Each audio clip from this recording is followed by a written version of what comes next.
Jom sama-sama kita bersalawat kepada baginda Nabi sallallahu alaihi wasallam. Selawat ni doa, kita minta untuk dekat dengan Nabi, kita minta untuk hati kita ni sentiasa dekat dengan Rasulullah. Maka insya-Allah itulah doa kita agar dimakbulkan supaya kita dapat duduk sama-sama dengan Nabi dalam syurga Nabi. Tapi bukan sekadar selawat, kita kena ikut contoh apa yang Nabi pernah pesan pada kita. Saya teringat satu ketika dalam satu hadis bagaimana Nabi sampai saja di Madinah Al-Munawwarah, ketika itu dikenali sebagai Yathrib. Ni hijrah pertama ni. Bila Nabi sampai sahaja di Yathrib ketika itu, orang semua berpusu-pusu, berkumpul-kumpul nak tengok siapa tu. Ini ke Muhammad yang selalu diceritakan? Kalau zaman kita ni, ini ke orang yang viral tu? Jadi semua orang berkumpul nak tengok. Bila tengok daripada jauh, punya cantik, punya lembut, punya sopan. Ini bukan orang yang menipu, ini bukan orang yang jahat-jahat. Betul lah dia seorang peniaga yang baik, betul lah dia ni orang begini-begini. Semua positif tentang Nabi.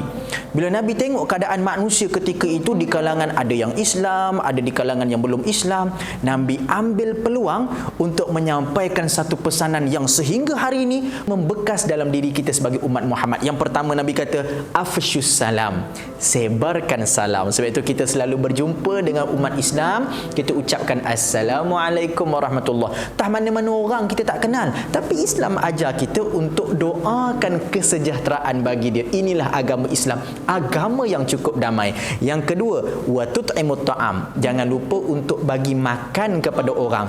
Maknanya banyakkan sedekah. Kita tak tahu sedekah yang kecil, makanan yang murah yang masuk kepada mulut orang itu, dia doakan kita, dan kerana doa itu kita terselamat di padang mahsyar Allah Subhanahu wa taala. Jadi jangan lupa untuk banyak bagi makanan kepada orang. Yang ketiga, wasilu silatul arham, tautkan hubungan silaturahim. Di akhir zaman ini mereka suka tengok umat Islam berpecah.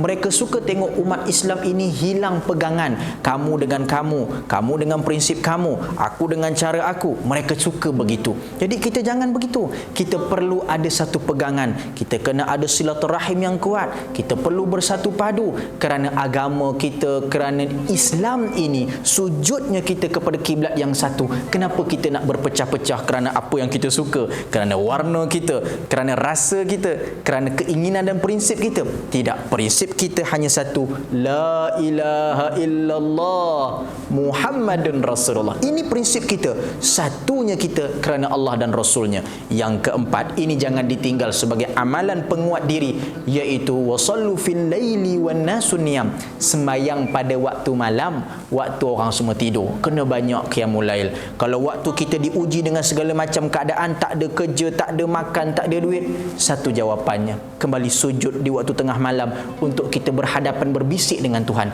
InsyaAllah Allah Maha pendengar segala keinginan dan hasrat kita. Jadi inilah yang Nabi pesankan. Dan apa kesimpulan dan hadiah kepada mereka yang dapat buat 1, 2, 3, 4 yang kita sebutkan tadi? Maka insya-Allah kata Nabi, tadkhulul jannata bisalam, masuklah kamu dalam syurga Allah dalam keadaan yang riang gembira. Sebab apa?